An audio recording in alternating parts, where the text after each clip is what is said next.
வாங்க இன்னைக்கு நம்ம மூளைய பத்தி ஒரு ஆச்சரியமான விஷயத்த பார்க்கலாம். நம்ம மூளை ஒரு கல்லு மாதிரி ஒரு தடவை உருவானா அப்படியே தான் இருப்பும்னு நினைச்சீங்கன்னா அந்த நினைப்ப மாத்துக்க ரெடியா இருங்க. ஆமா, இது நம்ம எல்லாருக்குமே வர்ற ஒரு கேள்விதான்.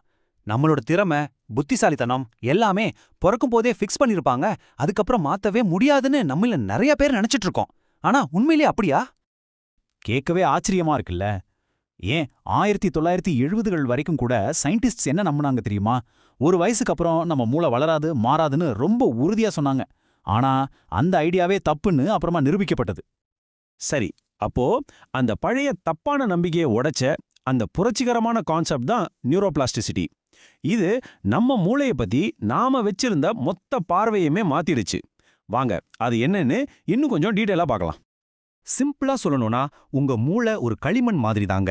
நீங்க என்ன கத்துக்கிறீங்க, என்ன அனுபவிக்கிறீங்க, என்ன செய்றீங்களோ அதெல்லாம் வச்சு அது தன்னைத்தானே தொடர்ந்து செதுக்கிக்கிட்டே இருக்கு. அதுக்கு வளர்ச்சியே நிக்காது, எப்பவுமே ஒரு மாஸ்டர் பீஸா உருவாகிட்டே இருக்கும். இன்னொரு இன்ட்ரெஸ்டிங்கான விஷயம் என்னன்னா, இந்த ஐடியா ஒன்றும் புதுசு கிடையாது.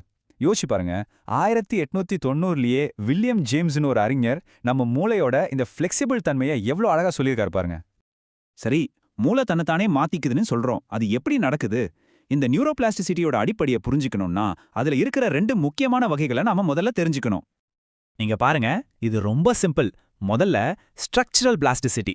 இது நம்ம மூளைக்குள்ள இருக்கிற கனெக்ஷன்ஸே மாத்துறது. ஒரு ஊருக்குள்ள புதுசா ரோடு போடுற மாதிரி. ரெண்டாவது ஃபங்க்ஷனல் பிளாஸ்டிசிட்டி. இது ஒரு ரோட்ல டிராஃபிக் ஜாம் ஆச்சுன்னா வண்டிகளை வேற ரோடுக்கு திருப்பி விடுறோம்ல, அந்த மாதிரி மூளையில ஒரு பகுதி டேமேஜ் ஆனா அந்த வேலையை இன்னொரு பகுதிக்கு மாத்தி கொடுக்கறது. போதும் தியரி எல்லாம். இப்போ நிஜ வாழ்க்கையில இந்த நியூரோபிளாஸ்டிசிட்டி என்னென்ன மேஜிக் பண்ணுதுன்னு பார்க்கலாமா? இப்போ நாம பார்க்க போற பகுதி தான் இதிலேயே ரொம்ப ரொம்ப இன்ட்ரெஸ்டிங்கானது. இத கொஞ்சம் யோசிச்சு பாருங்களேன். லண்டன் டாக்ஸி டிரைவர்ஸ் அந்த ஊரோட ஆயிரக்கணக்கான தெருக்களையும் சந்துகளையும் மனப்பாடம் பண்றாங்க. இது ரொம்ப கஷ்டமான ஒரு விஷயம். ஆனா இத செய்ய செய்ய அவங்க மூளையில வழியா ஞாபகம் வச்சுக்க உதவுற ஹிப்போ கேம்பஸ்ங்கிற பகுதி நிஜமாவே பெருசாகுதான். மூளையோட ஸ்ட்ரக்சரே மாறுது. இதுதான் ஸ்ட்ரக்சரல் பிளாஸ்டிசிட்டிக்கு ஒரு பக்கா உதாரணம். இப்போ கை கால் இழந்தவங்கள பத்தி யோசிப்போம். அவங்களுக்கு இல்லாத அந்த கையிலையோ கால்லையோ வலிக்கிற மாதிரி ஒரு உணர்வு இருக்கும். இத ஃபேண்டம் லிம்ப் பெயின்னு சொல்லுவாங்க.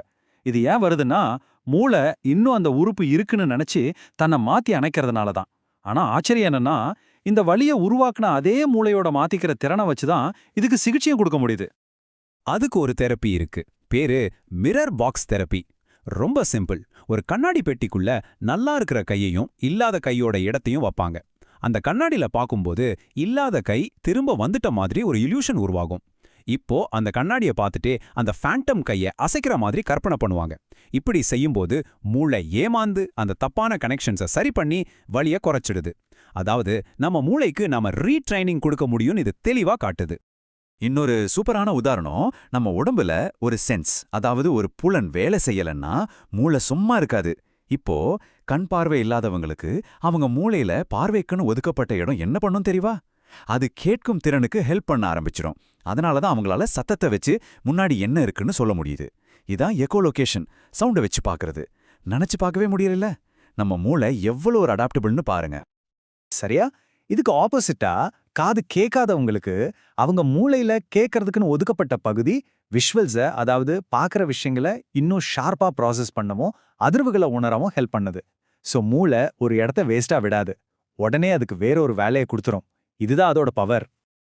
சரி, இதெல்லாம் கேட்க ரொம்ப நல்லா இருக்கு. ஆனா இந்த பெரிய விஷயத்த நம்ம டெய்லி லைஃப்ல எப்படி யூஸ் பண்றது? நம்ம மூளையோட இந்த பிளாஸ்டிசிட்டி திறனை நாமளே எப்படி இன்னும் அதிகமாக்குறதுன்னு இப்போ பார்க்கலாம் வாங்க. இங்க பார்க்குற அந்த டிப்ஸ்லாம் ரொம்ப ரொம்ப முக்கியம். ஏரோபிக் எக்ஸசைஸ் பண்றது, மெடிடேஷன் பண்றது, இல்லைனா புதுசா ஏதாவது கத்துக்கிறது, ஒரு மியூசிக் இன்ஸ்ட்ருமெண்ட் வாசிக்க கத்துக்கிறது, இல்ல ஒரு புது மொழி கத்துக்கிறது மாதிரி. இது எல்லாமே உங்க மூளைக்கு ஒரு சூப்பரான டானிக் மாதிரி. இதெல்லாம் பண்ணும்போது உங்க மூளையில புது புது கனெக்ஷன்ஸ் உருவாகி உங்க மூளை எப்போ ஹெல்த்தியா யங்கா இருக்கும். ஓகே, நாம இப்போ இந்த விளக்கத்தோட இறுதிக்கு வந்துட்டோம். இவ்வளவு நேரம் நாம பார்த்ததிலிருந்து நாம எடுத்துக்க வேண்டிய முக்கியமான மெசேஜ் என்ன? நம்ம மனசுல ஆழமா பதிய வேண்டிய ஒரு விஷயம் இதுதான். உங்க மூளைங்கிறது ஒரு நிலையான பொருள் கிடையாது. அது ஒரு உயிரோட்டமான நெட்வொர்க். உங்க எண்ணங்கள், உங்க செயல்கள், உங்க அனுபவங்கள், இது ஒவ்வொன்றும் உங்க மூளைய தொடர்ந்து செதுக்கிட்டே இருக்கு. அப்போ கடைசியா ஒரு கேள்வி. உங்க அனுபவங்களை வச்சு உங்க மூளை மாறிட்டே இருக்குன்னா, அப்போ நீங்க இப்போ இந்த நிமிஷம் யாரா மாறிட்டு இருக்கீங்க? உங்க பழக்க வழக்கங்கள், நீங்க கத்துக்கிற விஷயங்கள், நீங்க யோசிக்கிற விதம், இது எல்லாமே உங்கள உருவாக்குது. அப்போ நீங்க எப்படிப்பட்ட ஆளா மாறணும்னு நினைக்கிறீங்களோ அப்படி உங்க மூளையில மாத்துற சக்தி உங்க கையில தான் இருக்கு. நீங்க யாரை உருவாக்க போறீங்க?